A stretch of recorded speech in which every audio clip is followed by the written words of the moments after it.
gravação aqui. Perfeito. Bom, muito boa tarde a todos e a todas. Com muito prazer que nós iniciamos a segunda sessão de julgamento simulado do nosso terceiro Electoral Moot Court Competition, organizado pela Abradec e pelo IPRAD. Bem-vindo a todos e a todas. Eu gostaria de cumprimentar e agradecer aos nossos avaliadores e aos nossos competidores. Inicialmente, antes de nós iniciarmos de fato, eu gostaria de somente passar algumas orientações, tá certo? Orientações essas que devem ser seguidas pelas equipes. Inicio falando do tempo de fala. Os oradores receberam por e-mail, por WhatsApp e novamente hoje, também por e-mail e por WhatsApp, que serão 15 minutos de fala inicial que obrigatoriamente precisam ser divididos entre os competidores e 3 minutos de réplica e tréplica, esses que podem ser utilizados apenas por um competidor, certo? O tempo ele deve ser seguido à risca, conforme a divisão que eu solicito agora, que por gentileza nos informem. Iniciando pelo grupo Ágora, Beatriz, quanto tempo você falará? Falarei 7 minutos e meio, assim como a Isabela. Então, a sequência é Beatriz, 7 minutos e meio, depois Isabela, mais 7 minutos e meio. Perfeitamente. Perfeito. E passando pelo Prone Curitiba, Deixa qualquer eu só registrar. Ah, claro, só um minutinho, Letícia. Só, obrigado.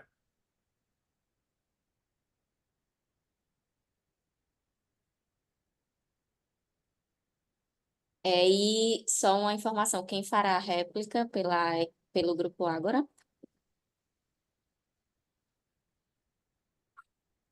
Sim, eu farei.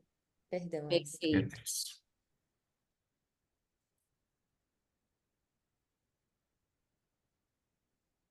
Isabela. Pronto, informações no chat. Obrigado, Nick. Se puderem confirmar, enquanto a Letícia e o Oliva registram o tempo.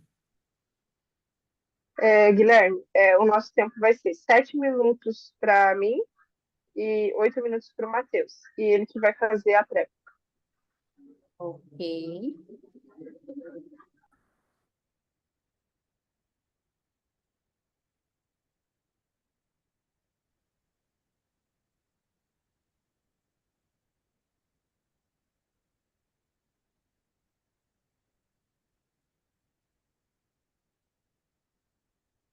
Informações para a conferência no chat.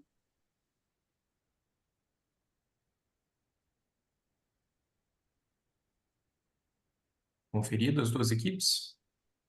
Tudo certo. Maravilha.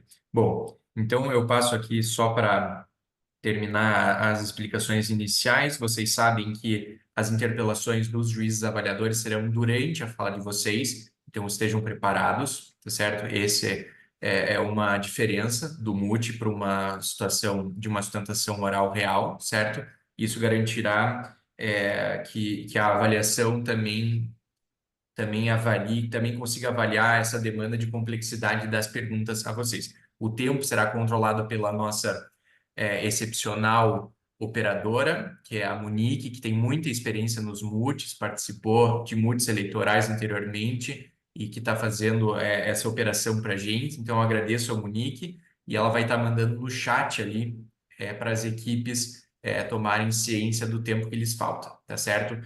Quanto ao controle de tempo, vocês podem pedir ao final, por exemplo, a reposição, mas nós já estaremos compensando o tempo das perguntas para que vocês não sejam prejudicados, tá certo? As equipes têm alguma dúvida? Não? Não. Sem dúvidas. Tá. Então, por fim, eu só peço para Isabela ligar a câmera. E também, falando em câmera, existe a determinação, inclusive prevista no edital, que todos que não façam parte ativamente dessa rodada permaneçam com as câmeras desligadas e com os áudios desligados. Se houver o áudio ligado de alguma das equipes tentando interromper ou atrapalhar a outra, será descontado nota, certo? Então, eu peço a colaboração dos nossos ouvintes, é uma oportunidade que nós damos para que todos assistam e vejam como é que funciona a nossa simulação, mas, por favor, respeitem essas duas determinações. Então, sem dúvidas, dos nossos competidores, eu passo a palavra para início dos trabalhos ao presidente, Dr. Daniel Borges de Abreu. Guilherme, desculpa interromper. Você poderia repetir novamente o nome dos jogadores antes de iniciarmos os Sim. trabalhos? Bom, vamos lá. Oliva, perdão, você havia me requisitado isso e eu acabei não falando. Então, o presidente da sessão é o Dr. Daniel Borges de Abreu e participam do quadro jogador a doutora Natália Paredes Pistorello, com 2 L's ao final, e também o Dr. Leonardo Spencer Freitas. Ok? Perfeito, obrigado. Maravilha. Então, senhor presidente, por favor. Boa tarde a todos, boa tarde, Guilherme. Eu dou boas-vindas a todos e vou me permitir quebrar um pouquinho o protocolo na condição de gaúcho, né? Até antes eu referia, não sei se todos estavam escutando, por essas questões, um pouco de bênção, outro pouco de privilégio, pude me deslocar nessa madrugada passada para o litoral, onde temos casa aqui, então peço desculpas. Tobias Barreto fez um discurso em mangas de camisa, eu vou fazer uma sessão, vou presidir uma sessão de julgamento em mangas de camisa. Prosaicamente esqueci um paletó, nunca imaginei que fosse precisar de um paletó aqui na praia, então peço desculpas a todos. Mas o mais sério é agradecer em nome, aproveitar essa audiência que é nacional, agradecer a todo o apoio que o Brasil está dando a uma tragédia, está bastante difícil.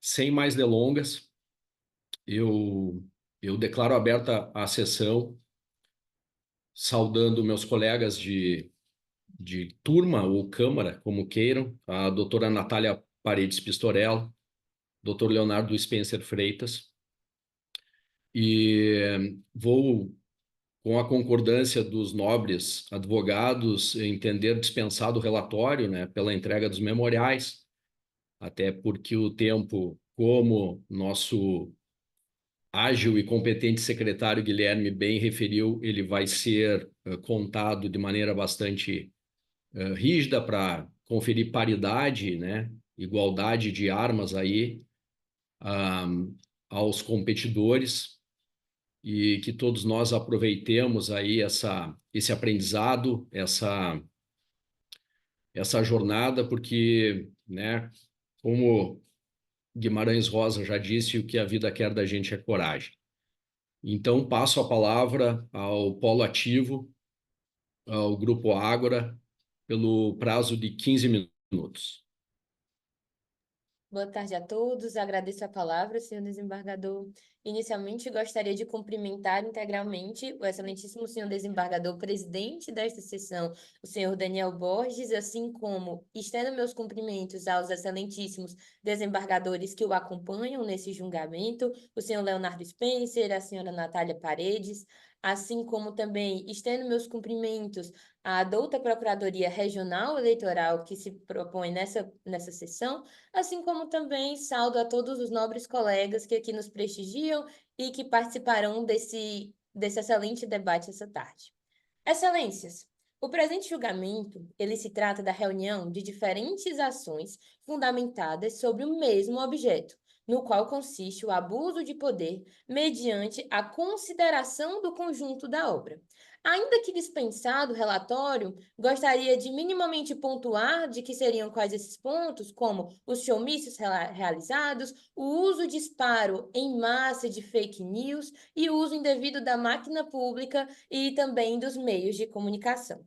Pois bem, antes de adentrarmos propriamente no mérito das razões, vamos passar pelas preliminares para depois encerrarmos com os pedidos.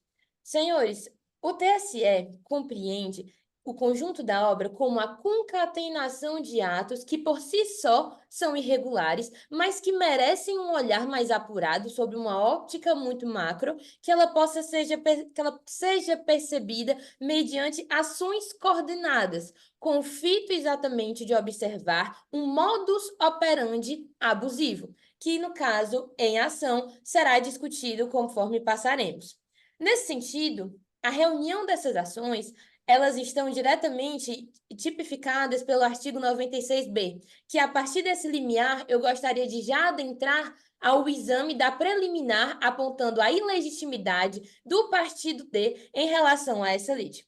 Senhores, quando há exatamente a reunião das ações, entende-se pela configuração de um litisconsórcio, onde admite-se que todos os proponentes eles poderão integrar legitimamente, apensadamente, a lide principal proposta anterior. Portanto, é nisso que a gente se vislumbra que existe a legitimidade do partido D. Especificamente quanto às preliminares em relação ao partido C, verifica-se exatamente a legalidade em virtude da composição do litisconsórcio. Mas eu acredito que provavelmente a contestação, os senhores trouxeram que eles seriam um ente federado e que por conta disso ele não seria legítimo exatamente a composição da lide. Mas é nisso que nós ainda ainda buscamos defender, em que ele ainda é possível estar presente, uma vez que dentro da própria gama do direito eleitoral, a participação das federações e a concepção unificada dos partidos, ela ainda é tema controverso.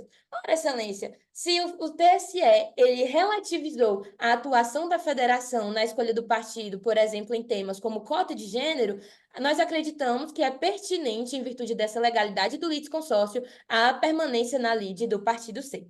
Superada, portanto, as questões de ilegitimidade, passo a analisar também o pedido de ilicitude quanto à gravação clandestina em ambiente de provas vinculadas à AIGE proposta por Fernando Cabral. Nesse sentido, Excelências, não merece acolhimento a consideração de ilicitude dessas provas pela própria natureza de sua captação. Rememoro que dentro dessa ação, tais provas foram obtidas dentro de um evento que ocorreu aberto ao público, sem onerosidade dentre as partes, sem controle de acesso. Portanto, relativa é o direito de privacidade de quem estava permanente dentro desse evento. Portanto, nós entendemos pelo indeferimento desse pedido de ilicitude quanto às questões preliminares arguídas em contestação. Nesse sentido, em minhas razões, passo agora a adentrar ao mérito da demanda, especificamente a respeito sobre o showmício realizado no primeiro ato de campanha.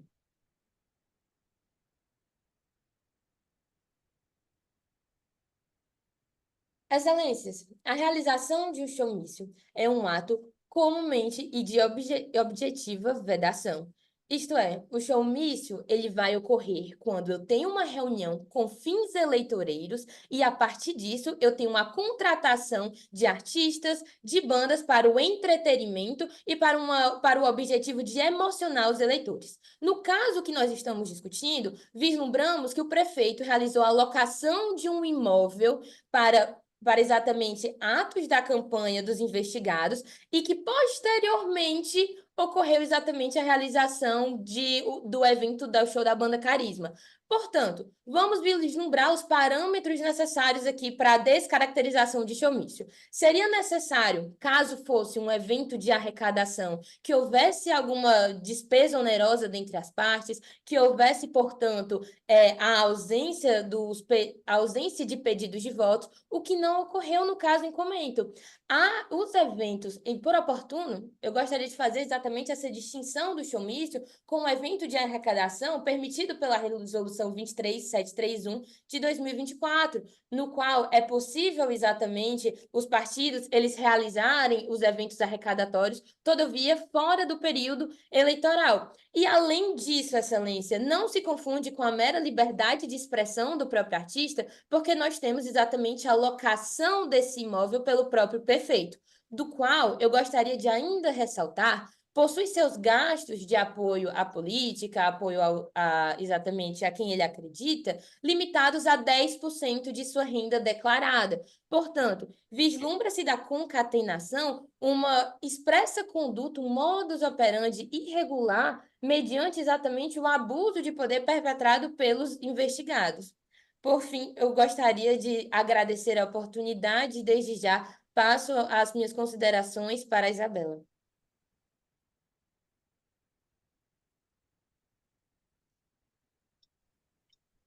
Obrigada pela palavra.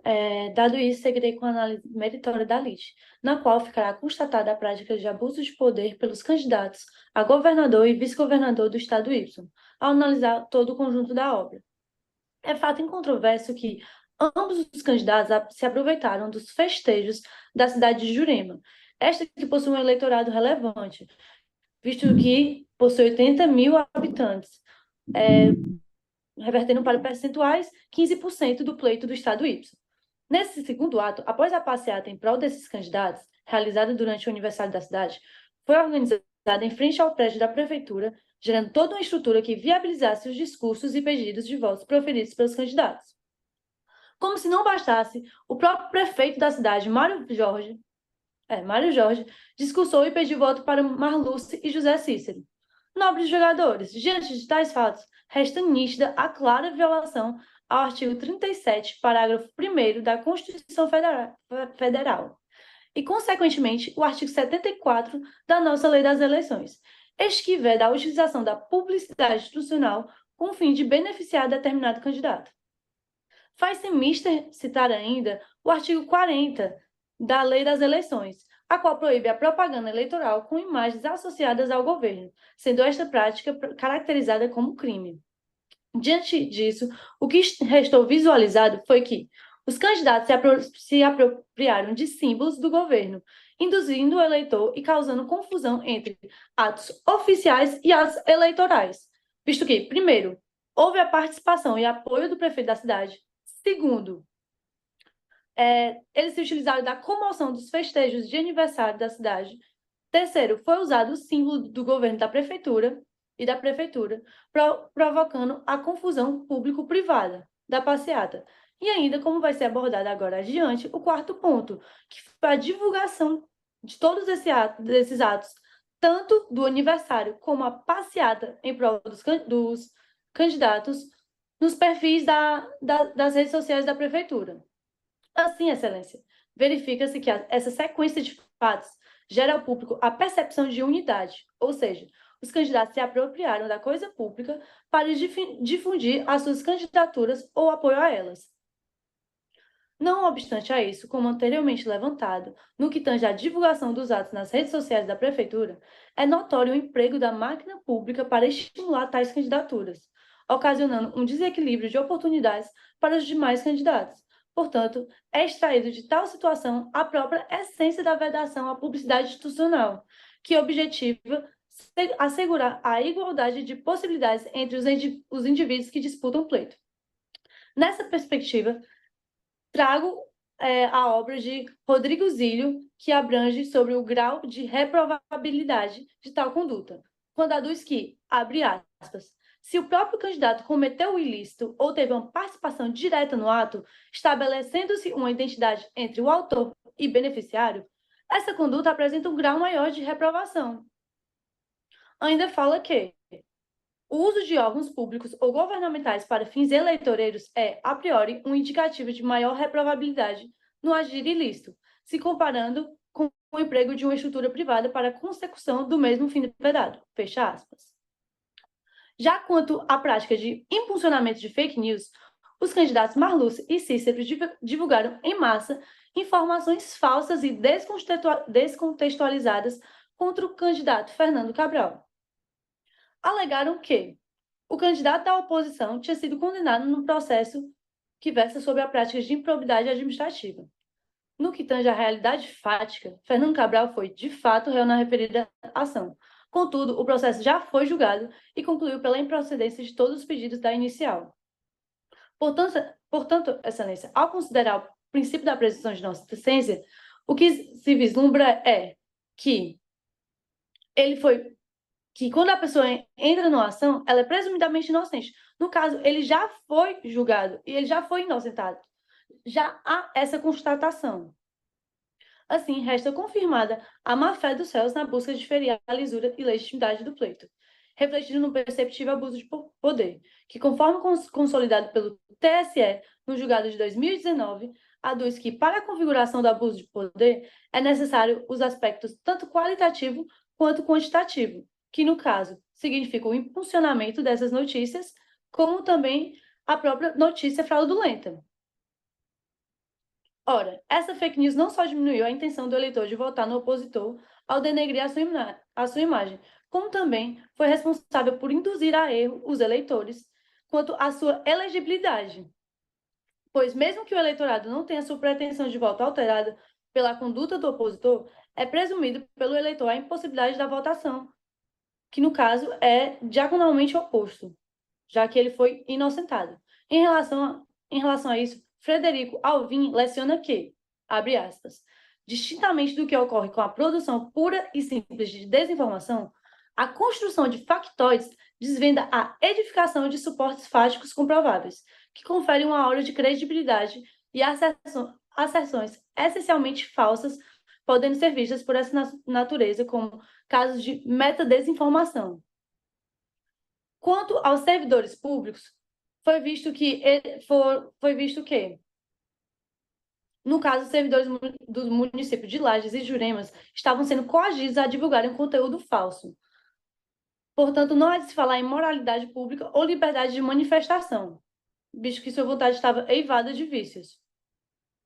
Junto a isso, Fernando Cabral adquiriu documentos que demonstravam a existência de um gabinete de ódio, estruturado com mobiliário e aparelhos eletrônicos da Prefeitura de Macondo, para atacá-lo. Tal prova corrobora a prática de abuso e a incidência do artigo 73 da Lei das Eleições. Por mais que a defesa se preste a falar sobre a possibilidade de preclusão dessas provas trazidas pelo opositor, esta acusação se antecede e traz consigo a aplicação do artigo 23 da LC 64 de 90, que expõe sobre o fato público e notório, combinado com o artigo 435 do CPC. Ambos vislumbram a possibilidade de documentos novos, o que diverge do novo documento, pois na situação existe uma relação do documento novo com a causa de pedir. Por fim, para concluir minha fala e passar a palavra para os julgadores e a parte de defesa, é válido falar sobre o ato proferido na capital, Macondo. Na situação, o prefeito não esconde o apoio aos réus e, com o intuito de promover suas candidaturas, anunciou o desfile com o intuito de expor à população a chegada de 40 viaturas ao município para utilização da Guarda Municipal. Quanto a essa prática, a jurisprudência já possui assentado no entendimento de que configura a conduta vedada pelo artigo 73 a efetiva utilização de bens públicos, viatura da Brigada Militar e farda policial e de servidores públicos, conforme é visto no agravo regimental em recurso ordinário da relatoria do ministro Gilmar Mendes. Como se não bastasse, esse fato ocorreu no dia 29 de novembro, ou seja, ali perto do pleito bastante, né? Diante disso, o Rodrigo Zílio leciona que, quanto mais próximo das eleições a conduta ilícita for praticada, maior será a gravidade da conduta e a facilidade de caracterização do abuso de poder de autoridade. Doutora Isabela, peço que encerre, por favor. Eu só peço que todos os pedidos sejam procedentes e que haja a cassação e a inelegibilidade dos acusados. Essa é a minha fala. Perfeitamente. Agradecimento às doutoras Beatriz e Isabela, e agora passo a palavra pelo polo passivo à equipe da Unicuritiba. Muito obrigada, senhor desembargador-presidente Daniel. Inicialmente, gostaria de saudá-lo e estender os meus cumprimentos aos eméritos julgadores componentes desta egregia corte, doutora Natália Paredes e doutor Leonardo Spencer, bem como aos colegas advogados aqui presentes.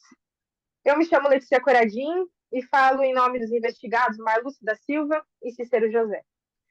Excelências, como bem explanado pelos advogados que me antecederam, trata-se aqui de 3 ações de investigação judicial eleitoral, que versam sobre fatos completamente distintos. Portanto, conforme sustentado por essa defesa já no decorrer do processo, não devem ser reunidas as ações para julgamento em conjunto. Com base nessa premissa, eu faço a análise individual de cada uma das ações. Com relação à ação ajuizada pelo Partido C, excelências, há evidentemente uma ilegitimidade de parte. Isso porque o Partido C é integrante da Federação Partidária Z e não possui legitimidade para atuar isoladamente no polo ativo da presente ação. Neste momento, Excelências, eu peço, inclusive, licença para fazer uma breve leitura do recurso ordinário eleitoral de número 0600-957-51, de relatoria do ministro Raul Araújo Filho, que brilhantemente elucidou a questão. Não se admite a atuação isolada em ação judicial eleitoral de partido político que se acha formalmente reunido em federação partidária. A partir do deferimento de seu respectivo registro pelo Tribunal Superior Eleitoral, a federação partidária passa a atuar de forma unificada, em nome de todas as agremiações que a compõem, como se novo partido fosse. Ora, Excelências, está mais que demonstrado nos autos que a procedência da presente ação, com o devido respeito, se trata de uma aberração jurídica, e não há outra alternativa senão o reconhecimento da ilegitimidade processual ativa do partido C, com a consequente extinção da ação sem resolução do mérito. Excelências, eu passo agora a análise da ação ajuizada pelo partido D, que igualmente merece rejeição logo nas preliminares, tendo em vista a sua fusão partidária e a consequente ausência de sucessão processual nos presentes autos. Veja, desembargador presidente, ainda que no momento da propositura da ação o partido D tivesse legitimidade para tanto, durante o decurso do prazo de defesa dos investigados, ele fundiu-se ao partido F, deu origem a uma nova agremiação, o partido G. Ora, Excelências, é de amplo conhecimento de Vossas Excelências que a fusão partidária seja necessariamente na extinção da personalidade jurídica do partido fundido, o que acarreta, mais uma vez, desembargadora Natália, ilegitimidade ativa. Ou seja, um partido que se fundiu deixa de existir no plano jurídico e político e deveria ter a agremiação originária da fusão, ou seja, o partido G, o substituído, sucedendo a sua legitimidade postulatória, desembargador Leonardo. Mas isso não ocorreu. Para além do partido D ter permanecido no polo ativo da LIVE, o mesmo manifestou-se nos autos, apresentando inclusive alegações finais, sendo que já tinha se fundido. O próprio Colégio do Tribunal Superior Eleitoral já proferiu decisão equiparando a extinção da agremiação partidária à morte da pessoa natural.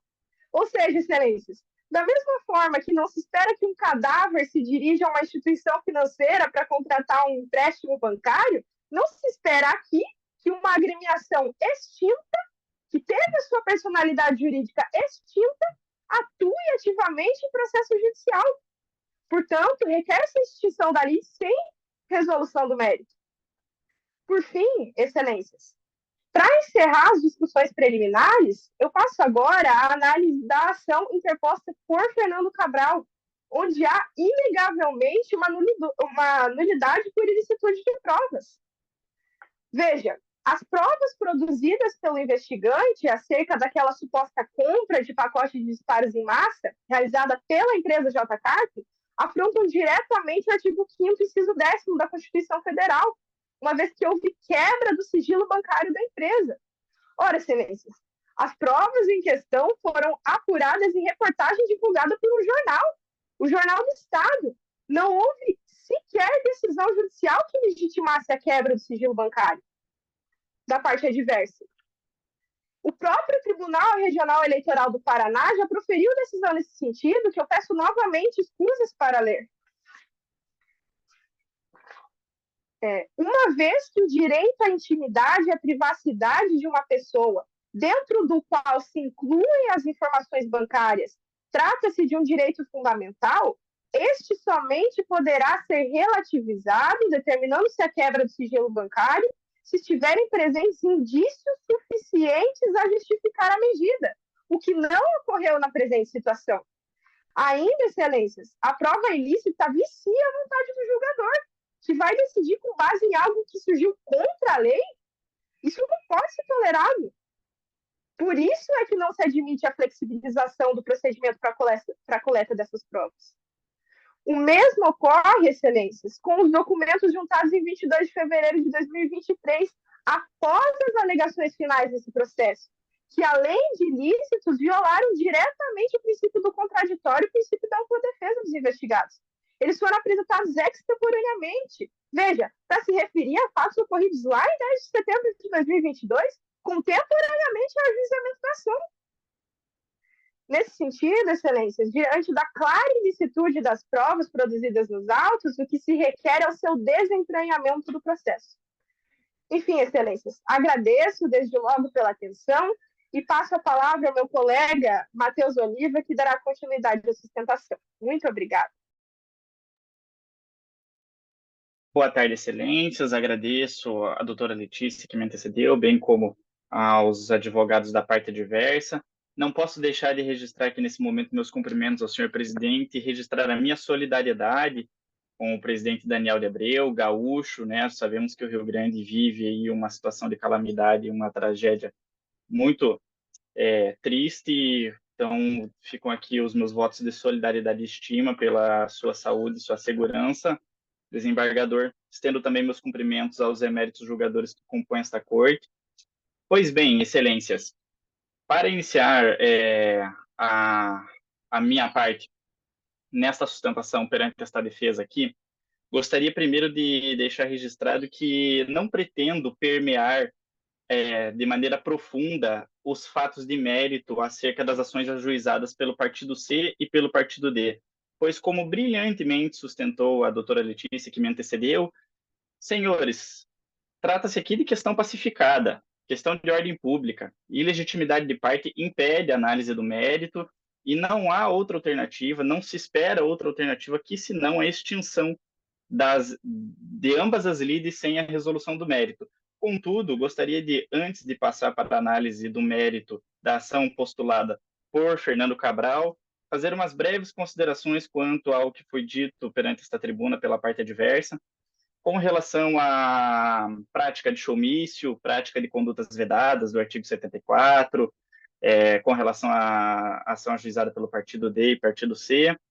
Pois bem, excelências, né, cumpre salientar aqui, como é de conhecimento de vossas excelências, trata-se aqui de ação de investigação judicial eleitoral.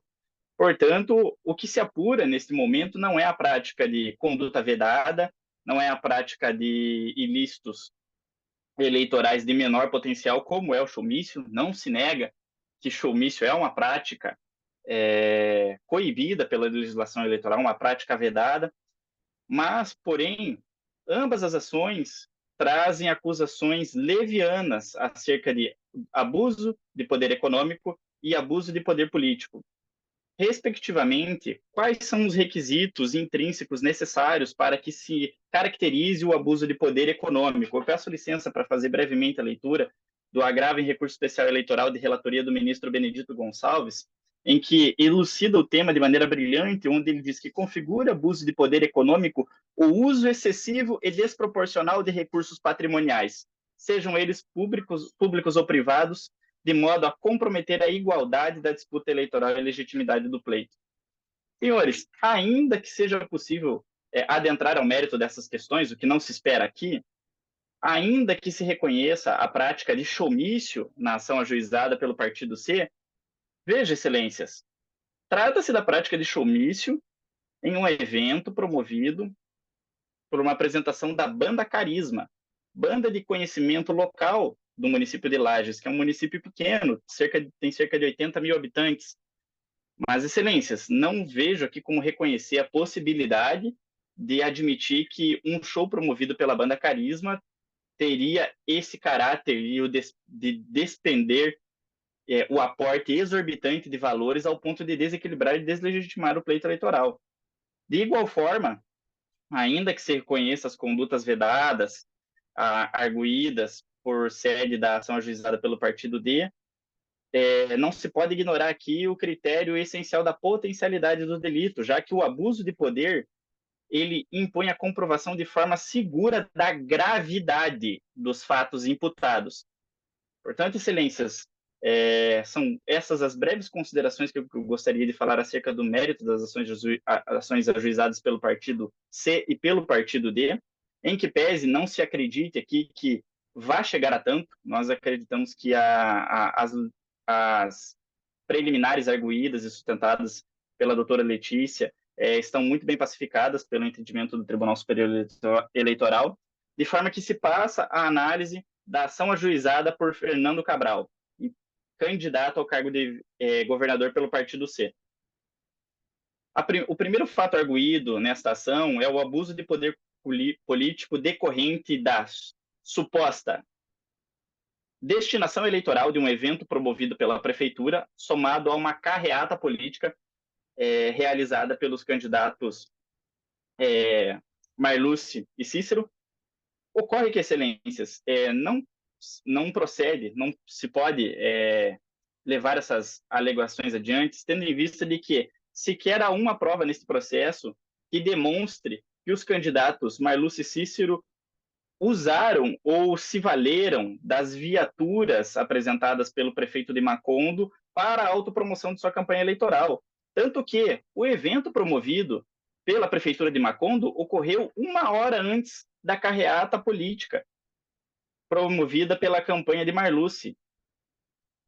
Todos aqui têm conhecimento de vossas excelências, que carreata é um ato plenamente lícito pela legislação eleitoral, plenamente admissível, não há nenhuma irregularidade quanto a isso.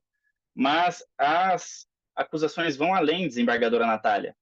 Veja-se que alega o candidato Fernando Cabral que, após a carreata realizada, os candidatos teriam promovido uma festa de promoção de campanha onde distribuíram bebidas alcoólicas e havia presença ali de DJs e uma espécie de churrasco, uma confraternização, onde neste ato alguns apoiadores de Fernando Cabral coletaram vídeos e áudios, e inclusive isso consta nos depoimentos das referidas ações, de pessoas que afirmam que a estrutura da festa integralmente é promovida pela campanha de Marluce.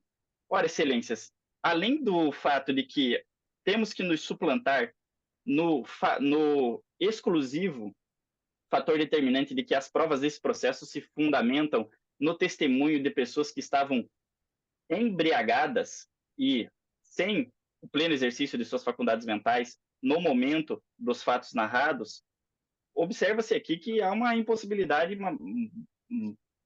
material de se caracterizar o ilícito e o abuso de poder econômico, já que também não há demonstração dos gastos excessivos despendidos ou qualquer outra prova nesse sentido. Não há prova robusta necessária nesses autos para condenar e deslegitimar o pleito em questão. Com relação ao abuso e uso dos meios de comunicação, a questão é muito simples, excelências. Desembargador Leonardo Spencer. Trata-se aqui da hipótese de provas ilícitas, como já sustentado brilhantemente pela doutora Letícia em sede de preliminares, mas, para além disso, ainda que se fosse conhecida das provas e da existência de tais disparos em massa, de supostas informações falsas que prejudicaram a lisura do pleito, não está demonstrado o fator determinante para a caracterização do uso dos meios de comunicação. A mera contratação de disparos em massa de mensagens via WhatsApp não caracteriza por si só abuso dos meios de comunicação. Aqui peço licença para fazer a leitura de um voto de lavra do ministro Luiz Roberto Barroso. O uso indevido dos meios de comunicação social não pode ser presumido e requer que se demonstre a gravidade em concreto da conduta. Mais uma vez, não há demonstração da gravidade em concreto, como em todos os outros fatos alegados. Dessa forma, senhor presidente, encerro aqui as minhas considerações e peço, de todas as formas, a improcedência de todas as demandas ajuizadas. Muito obrigado. Obrigado, doutor Matheus. Obrigado à equipe da Unicuritiba. Vamos passar agora ao debate de réplica, 3 minutos. Pergunto aos colegas desembargadores, desembargadora Natália, desembargador Leonardo, se querem fazer algum tipo de observação. Não, Excelência. Ainda não, senhor presidente. Ainda Aguardar, não. Obrigada. aguardar as tréplicas. A réplica, a réplica. Perfeitamente. Tangenciando a réplica, eu gostaria já de abordar e peço à equipe do Grupo Ágora que uma questão que está bastante latente, me parece, no caso dos autos, é a questão de um dos partidos integrantes do processo compor a federação, tema recente em se tratando de legislação eleitoral, é novidadeiro, e eu gostaria que fossem já tecidas mais considerações sobre essa questão, que me parece uma questão de ordem bastante importante, sobretudo preliminarmente, né? Antes que a gente analise a questão de fundo de causa. Inicialmente, eu agradeço a excelente pergunta realizada pelo senhor excelentíssimo desembargador presidente desta sessão. Quanto a exatamente a caracterização e individualização do partido enquanto ente da federação, realmente observa-se uma controvérsia quando adentramos ao tema, por exemplo, da participação das cotas de gênero. A exemplo disso, ainda que ele seja parte da federação, se não cumprida, a responsabilização é individual.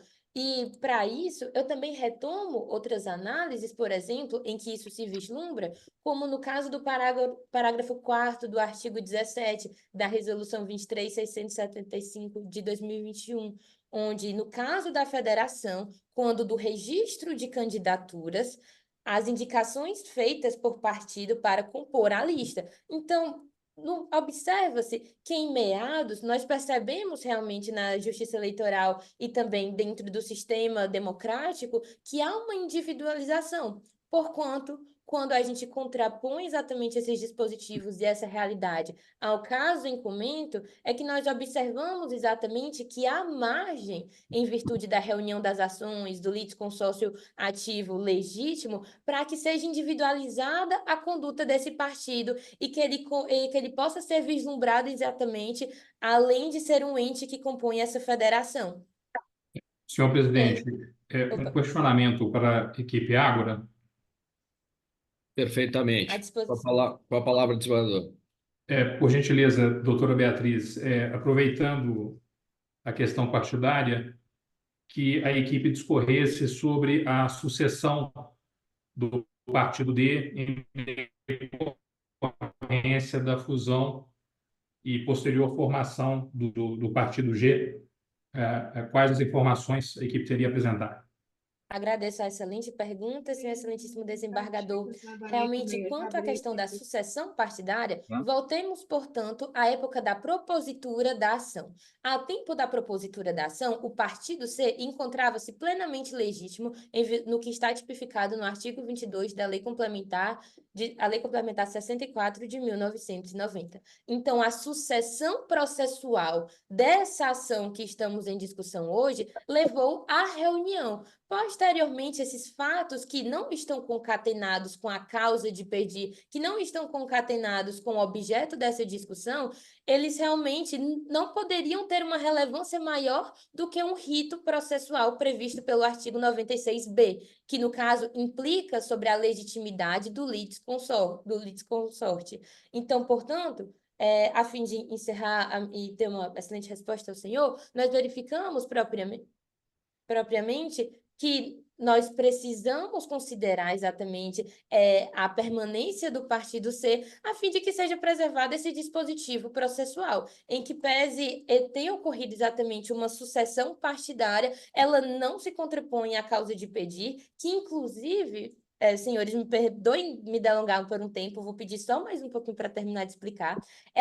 Ela ocorreu exatamente extemporânea e fora exatamente da discussão que está tendo. E, além disso, quando a gente observa a causa de pedir, ela realmente implica em que houvesse a reunião exatamente dessas ações. A gente tem a conduta exatamente de abuso de poder e ainda permeada por uma observação pelo conjunto da obra, não tem como desatrelar ou então falar com que elas não estão relacionadas em virtude do mesmo modus operandi dos mesmos investigados, senhores. Eu espero que a minha resposta ela tenha sido suficiente aos senhores e agradeço as perguntas. Não, senhor Daniel, perdão, senhor presidente, eu vou insistir, eu vou reformular a pergunta, porque eu acredito que eu induzi a equipe a erro. Na verdade, eu estou questionando se há ou não a sucessão e se os atos praticados pela agremiação posteriormente à fusão, se eles são válidos ou não no curso processual. Seria essa a questão. Repasso a palavra à doutora Beatriz. Ah, entendo agora a pergunta. E sim, em virtude exatamente da legitimidade da atuação desse partido e dessa instituição, ainda assim seria possível, em virtude dessa sucessão partidária e por ainda ser um ente no litisconsorte ativo legitimado. Satisfeito, senhor presidente? Perfeitamente. Alegações, a réplica propriamente dita, o tempo ficou suspenso, é isso? Isso. 3 minutos para a réplica, então, doutora Beatriz.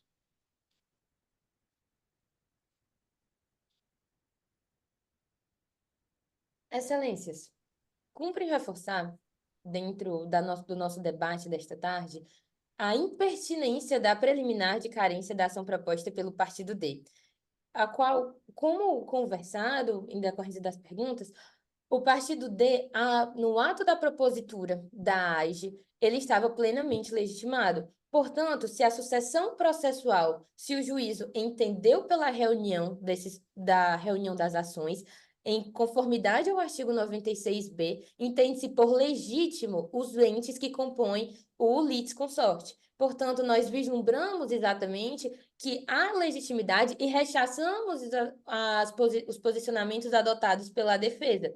Ademais, para reforçar esse posicionamento, os próprios fatos narrados pelo partido D no que tange a conduta abusiva e o modus operandi que deve ser o objeto do presente julgamento, ele diretamente se comunica com a ação de pedir proposta por Fernando Cabral, que inclusive a defesa deveria desconstituir esse fato. Por que então não seriam do mesmo objeto? Por que então não seriam similares? Quais seriam as diferenças? São fatos e são realmente razões não explicadas pela defesa e que, portanto, demonstram a necessidade e a impertinência dessa preliminar.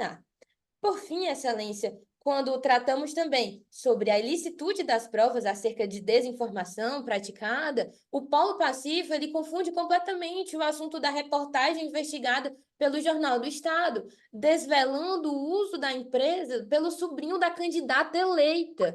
Portanto, impulsionar uma grave notícia fraudulenta e ainda como participação até então não desconstituída de um ente próximo, delimita realmente um modus operandi de abuso de poder.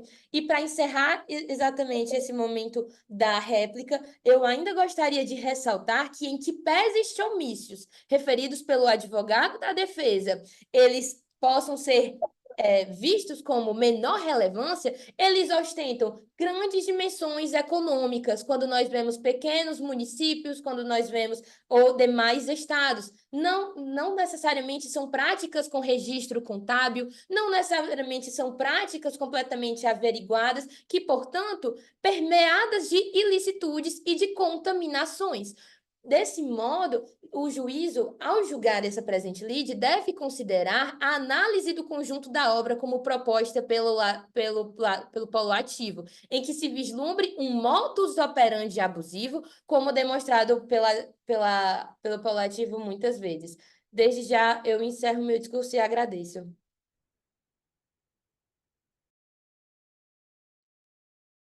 Obrigado, doutora Beatriz.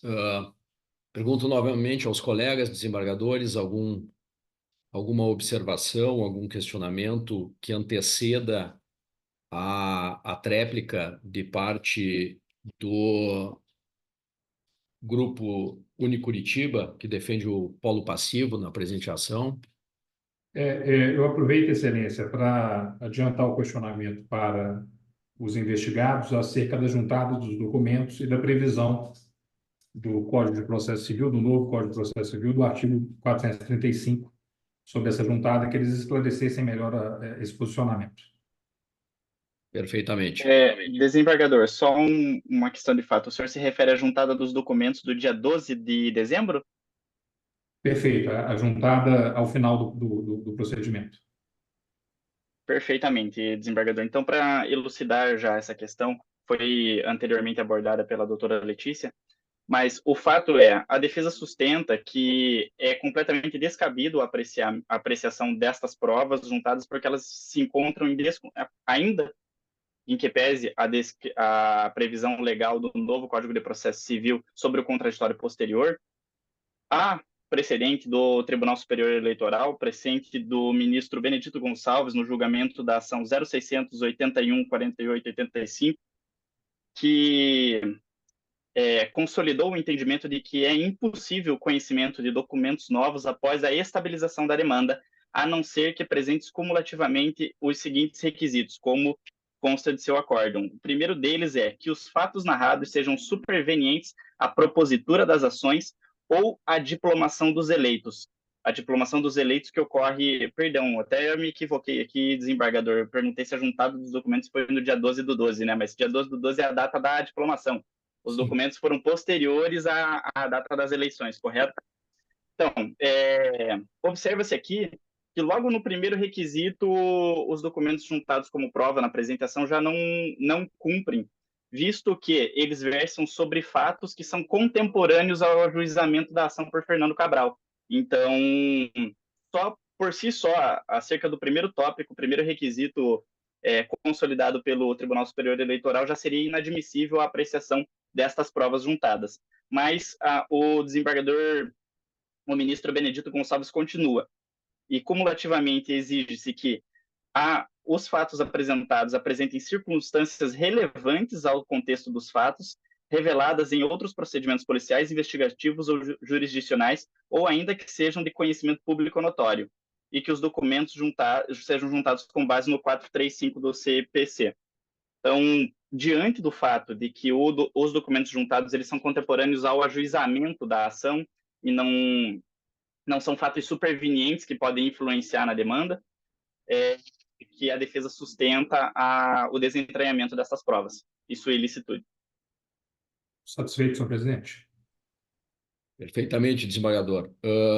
Doutor Matheus, na esteira do questionamento do desembargador Leonardo, ele perguntaria se, conforme a jurisprudência do Tribunal Superior Eleitoral, seria possível, por exemplo, após as sustentações, esta corte converter o julgamento em diligência para oficiar ao WhatsApp pedindo maior conteúdo de determinadas conversas entre as partes e os envolvidos na presente demanda. O que o senhor pensa disso?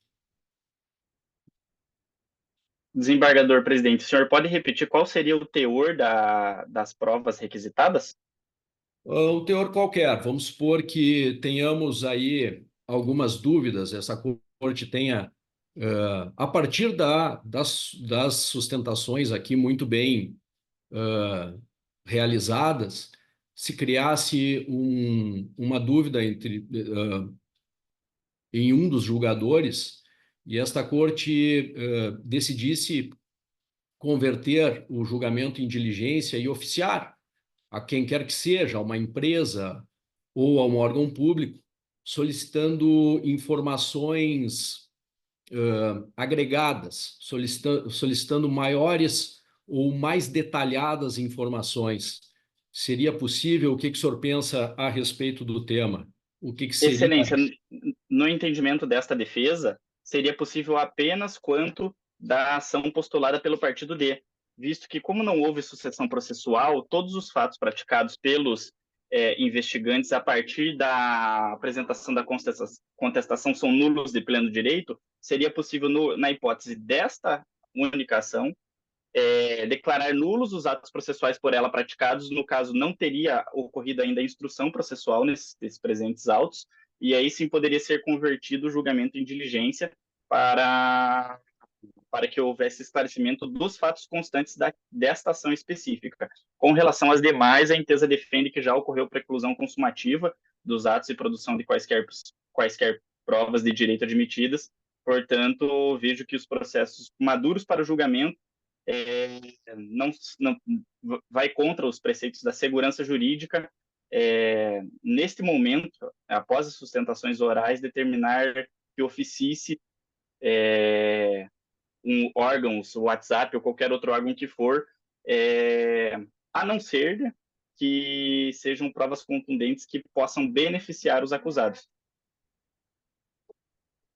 Perfeitamente. Colegas, alguma dúvida residual? Doutor Matheus, prazo regimental de 3 minutos para a tréplica.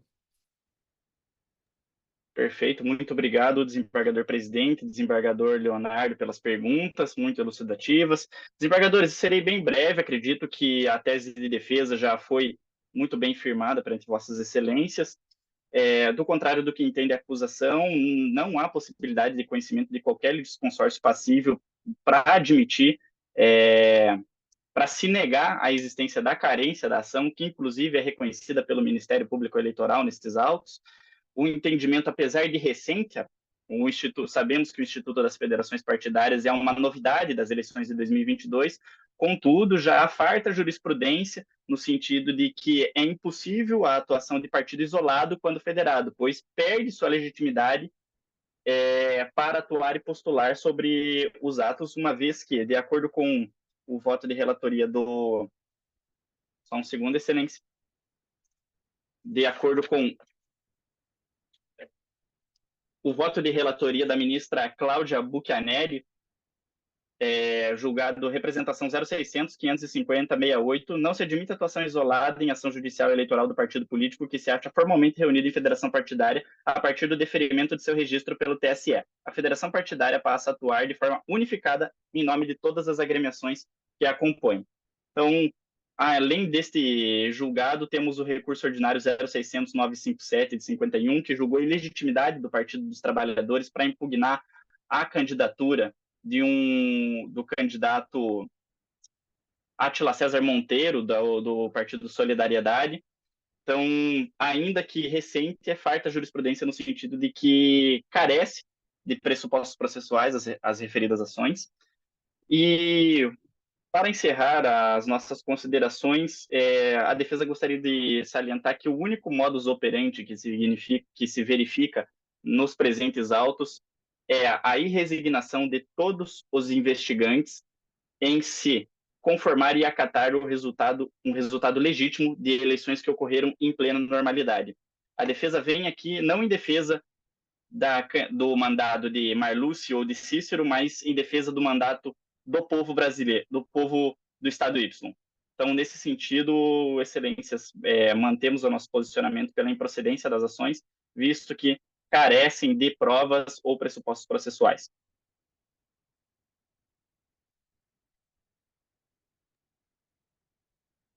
Perfeitamente, doutor Matheus, muito obrigado pela obediência ao tempo regimental. Senhores colegas desembargadores, desembargadora Natália, desembargador Leonardo, caros advogados, audiência, né, que nos acompanha. Mais uma vez, quero agradecer ao IPRAD, à Abradep, à OAB, à Escola Judiciária Eleitoral do TSE. Sou servidor muito orgulhoso da Justiça Eleitoral. Queria dizer que foi uma honra ombrear com todos nesse evento de hoje e devolvo a palavra ao Guilherme. Obrigado, desembargador presidente. Muito obrigado, competidores. Parabéns pelas exposições, pelas sustentações orais. Eu gostaria de agradecer em nome da comissão organizadora desse MUT, especialmente aos nossos juízes avaliadores, a advogada eleitoralista Natália Pistorello, que está aqui com a gente hoje, julgando neste julgamento simulado, ao nosso presidente da sessão, Dr. Daniel Abreu, que é servidor do TRE do Rio Grande do Sul, e também o Dr. Leonardo Spencer, que na vida real também é desembargador eleitoral, então aqui fazendo um papel simulado e também real, desembargador. Na verdade, eu estou desembargador eleitoral.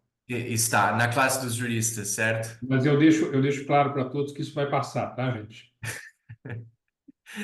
Muito obrigado, desembargador. Alguma dúvida ou questionamento técnico dos competidores ou dos avaliadores? Não? Eu encaminhei no WhatsApp dos 3 julgadores os códigos das correspondentes às equipes, tá certo? A indicação da comissão organizadora é que as notas sejam publicadas logo após a sessão, porque ainda está fresco na cabeça, os nomes, os argumentos, então nós indicamos que a avaliação seja feita logo após o término da nossa sessão, e com isso, sem mais questionamentos, e consulto por fim a Monique. Monique, tudo certo com o operacional? Algum questionamento ou dica? Não, tudo certo por aqui. Então, maravilha. Bom, agradeço a presença de todos e de todas. Em breve as equipes retornam às rodadas orais e os nossos avaliadores, os nossos agradecimentos. Tá bem? Muito obrigado, um bom final de tarde a todos. Obrigado. Obrigado, Guilherme. Uma dúvida. Uhum.